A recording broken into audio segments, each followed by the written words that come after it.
Hey, welcome back to the voice series. Again, this is Tom, and we're in the same thing. I know I had to keep going when I was recording this thing because I'm into it. You know, I'm focused. So let's keep going with this. All right. All right. So we're talking about communications, and we're talking about finding the voice. Remember the four things you got to really understand. That you probably suck at the most. Right? Remember those? I had them written up there somewhere, and they were the method that you use in the marketing. You suck at your method. You suck at the marketing, at least partially. You suck at your attitude. You suck at your voice, and we're talking about the voice and what that means.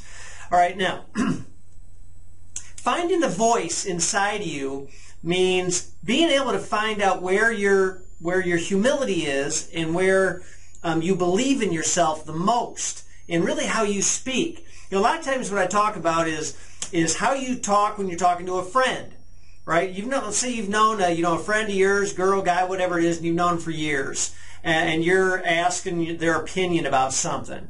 You say, "Hey man, what do you think about going to like some restaurant or something? What do you think about going over to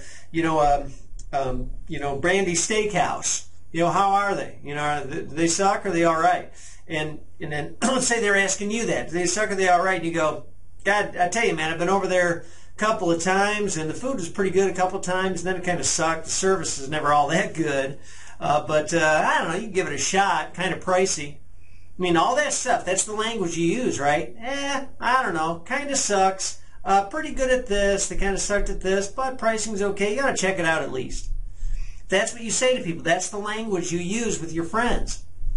What you don't do is you don't say, "Oh, well, I'm glad you asked." What I found to be right in the past is that a couple times I've been there, their food has been good. It's been okay. And then I found that their service was good a couple of times, but then not so good a few other times, Bill. And so their pricing, it's decent. However, at the same time, I find it to be a little bit pricey for some items, maybe not so much for others.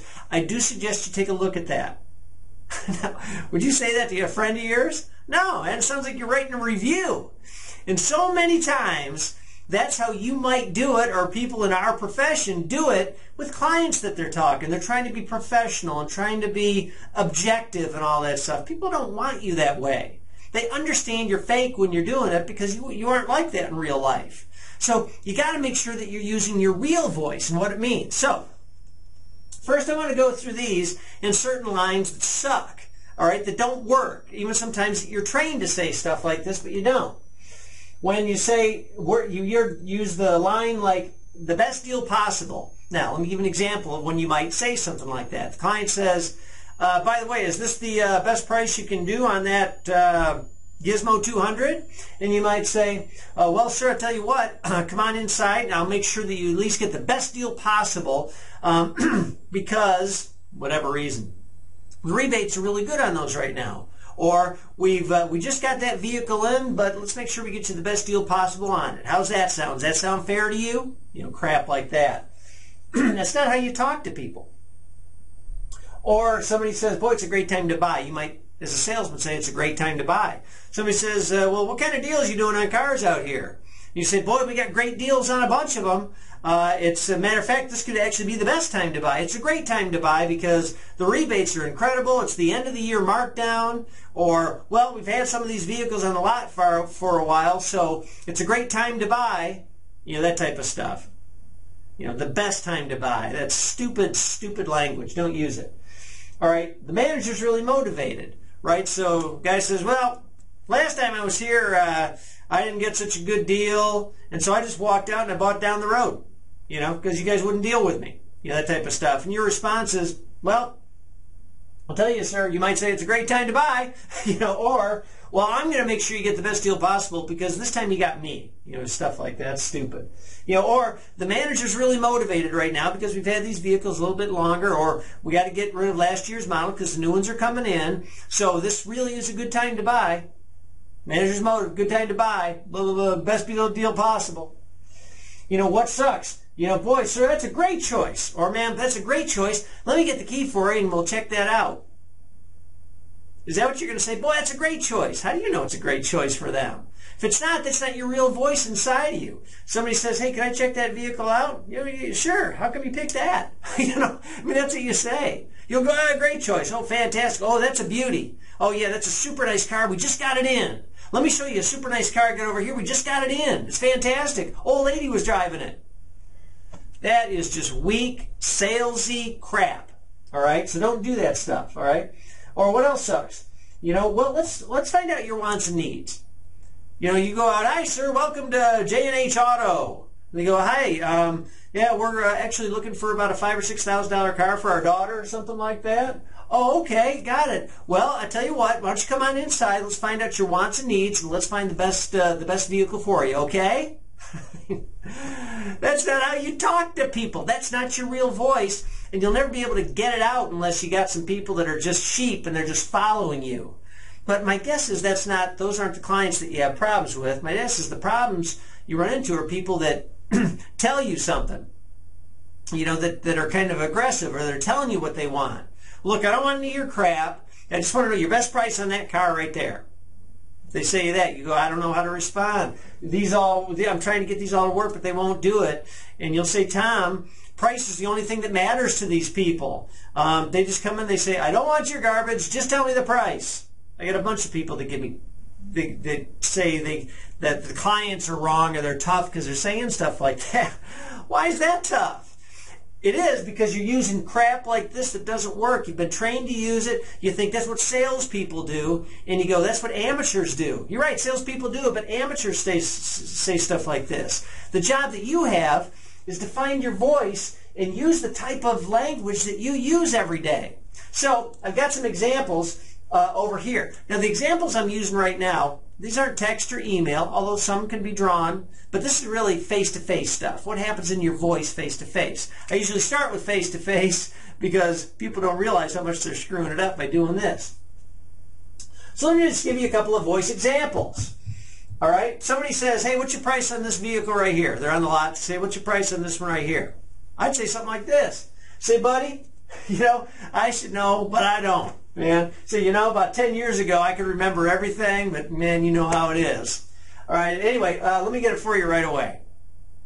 Now, that's what I'd say to people. Hey, what's your price on this? You know, buddy, man, I don't know. I know I should, but man, I don't have a clue. You know, there was a time when I could remember everything out here, but I think that was like 10 years ago, you know what I mean? And they'll go, oh, yeah, I do. Especially if they're somewhere around my age or something. But it doesn't matter. Even if they're 30 years old, you can do that. Say, dude, man, 10 years ago I could remember everything, but man, I can't remember squat now. So I write it all down on the inside. But let me get that for you right away. Now that language, it's just a transition to something else. Now you might think by me saying that, I'm going to run in and get the price. I'm not going to do that. So I'm going to start here and say, buddy, man, I know I should know. I should probably know the prices on all these, but I got to tell you, I don't remember anything. And I don't want to be just close. Let me get you exactly what it is. I'll get it right away. All right, so hold on just a sec. By the way, what are you driving over there? See, now we're right back into our selling methodology if you know VSM.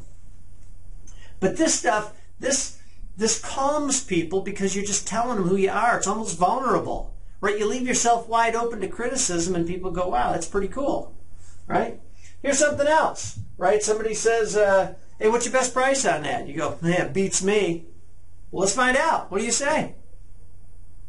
You know, what's the response to that? You might go into all this crap. Well, it's the best time to buy. It's a great deal possible. Don't say any of that junk. He says, what's your best price on this? Guy, man, it beats me. I don't have a freaking clue. I said, well, let's find out. What do you say? Yep, okay, fantastic. By the way, what are you driving over there? I mean, you immediately transition to theirs. All right. Here's another voice example. Somebody says, whatever it is, hey, you got any $5,000 or $6,000 cars? Kind of looking for something cheap just to drive over the winter or something like that. You go, good question. Let's figure it out right now. I don't know. I don't know. Yeah, that's a good question. Hey, let me see what we have. You know, you've been looking around for a while. By the way, is that yours over there? What's going on with that? Speak your language. If they ask a good question, go, yeah, heck, that's a good question. Say, how much is that thing over there? Good question.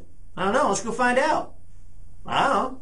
Right? Somebody says, say, you know, is Jerry still working in the service department? Good question. I don't know. Let's go check it out. I think he's back there. I don't know. I mean, that's what you're doing. I don't know. Well, let's find out. You're always one that's going, you don't just stay there with, good question, I don't know. You say, I don't know. Let's find out. I don't know. Let's go check it out. I don't know. Let's go figure it out right now. Beats me. I don't know. I mean, all right, and you're not saying stupid stuff to everything. Guess where's the bathroom? You go, right inside. Come on in. You know, I'll show you the best way there. Whatever it is. Right? But when people come in and they're hitting you with the hard stuff, hey, I don't want any of your sales crap. You can just stay in there. I'm just looking today. You go, hey, man, fantastic. I know. Look all over the place. Right? Because we'll get to one of those down here. Well, let me get to the next one. Right? Somebody says, hey, man, you got any trucks for sale on here, you know, for, you know, like $10,000? Got to look for a 4x4 extended cab with less than 50,000 miles. We'll go, hey, man, good question, but, man, no. I don't think we got anything like that. Let me check out the pricing sheet, and I'll let you know. I can't remember the pricing on any of these, but, man, right now, this is what I do know, man. Truck prices are crazy high, aren't they? Right? It's nuts, isn't it? So that's what I have right here. Truck prices are crazy high right now, man. I mean, it's nuts, isn't it? I mean, what are people going to say? Yeah, it is. Well, how long have you been looking around, man? How's that been going for you? Man, I've seen some, but, man, you got to, you know, I'm finding with 150,000 miles that are that type of price range, or 15,000, or, you know, whatever it is. I know, it's crazy. It's nuts. It's bananas. It's crazy. I mean, the market, I got to tell you, some people think that we're driving the market. Now, the market kind of drives itself. We're subject to it, too.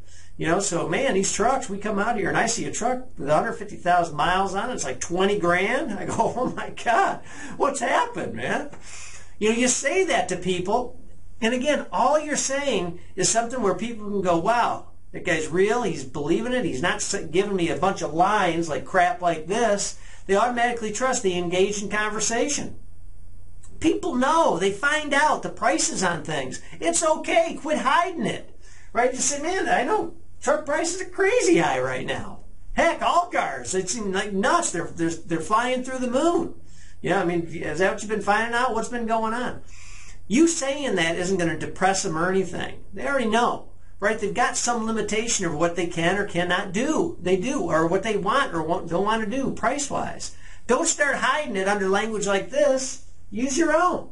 And how about this? You know, someone comes in, they say, hey, no problem, I'm just looking around. What are you going to say? Well, yes, sir. Well, what are you looking for? You know, all that salesy crap. Me? I'll just go like this. Heck yeah, man, look around and got to find the right car for yourself, you know, wherever you find it. If you can't find what we're looking here, if you can't find what you're looking for and what we have here, I tell you, and you probably already know this, but man, you go on the internet, man, you can find thousands of cars there. It's like everything in the world's on the internet. That's what I tell people. Yeah, heck. Take a look around as much as you want. If you don't find what you're looking for, man, keep looking around. And you probably know this, but man, if you go on the internet, man, you can find thousands, tens of thousands. I mean, there's some sites that have millions of cars on there. I mean, you could probably find what you're looking for there. You know what I mean? Now, you might think I'm nuts, but that's just a transition to the next conversation. You know, which is, you know, by the way, is that your car over there? What's going on with that? Why? Because all I'm going to come up with solutions, right? But if they're going, I'm just looking, all right, yeah, great, look all around, see if there's anything that you like or what you don't. That's okay with me. Because, man, you got to find the right car these days. Man, they're all kind of pricey, you know, so you got to find something that's going to suit you best, right? So look all around here. And by the way, you know, not that you don't know this, but heck, you go on the internet, you can find like tens of thousands of cars. You can just do it on your phone or something like that, you know. Yeah. By the way, what are you driving over there? Immediately you transition so that trust is built so you can ultimately identify the conditions under which they're prepared to buy. That's when we get into method, but I'm not talking about that today. I'm talking about the language that you use, right? These aren't lines. This is the language you use, right? So you got it? You understand what I'm saying? Again, I feel like going through like 10 or 20 examples because if I do it enough, you'll see how simple it is and how easy it is just to talk the language that people talk. Man, somebody says something, oh man, I don't know, I was trying to buy a car, but they're just so expensive now. You go, man, I get it, they are expensive. You know, somebody says, man, I just hate salesmen and all the stuff they do. You go, I know it. Say, believe me, you know, I do sales for a living, but I tell you, you know how many salespeople I run into in my life anyway? Just, you know, wherever it is. At the clothing store, at the thing, and I go, God, these people tire me out, you know. So I totally get it. And so you want to keep away from the sales guy. It's okay with me. You know, check out everything that we have. By the way, can I ask you something? Is that yours right over there? Just transitioning. All the stuff's transitioning. Why get in a fight? Why get in a battle? Why don't you go, well, that's not how we are, because, man, we care for our clients, and we have a huge selection, and blah, blah, blah, blah, blah. It's not your language. It's not your voice, my friend. Don't do that. Use the voice that you know is yours, and you got to practice it, because most of the time you're stuck in stuff like this because you just think it's what you're supposed to do, and it isn't. All right, good enough? So anyway, find your voice. Find that humanity inside of you. You start talking to people. I want you to take the risk, and you are going to be blown away by how powerful it works for you. That's the difference. It's one of the main differences, let me put that, one of the main differences between the amateur and the pro. And the pros do what? Have high penetration ratios and do what? Gross high, right? Gross profitabilities are incredibly high. Got it? So anyway, I got something coming up. I want to continue on with the voice, but we're going to move on into text and emails, and I'll show you exactly. I sell a ton of vehicles just by texting and by email without even meeting people. And I'm going to show you a couple of tricks on how to do it and how it's really going to work for you, and you'll see this career take off. So anyway, talk to you soon. Check it out. It'll be coming in the next 24 hours, unless it's already up here now, and you'll see it. You'll dig it. Adios. This is Tom.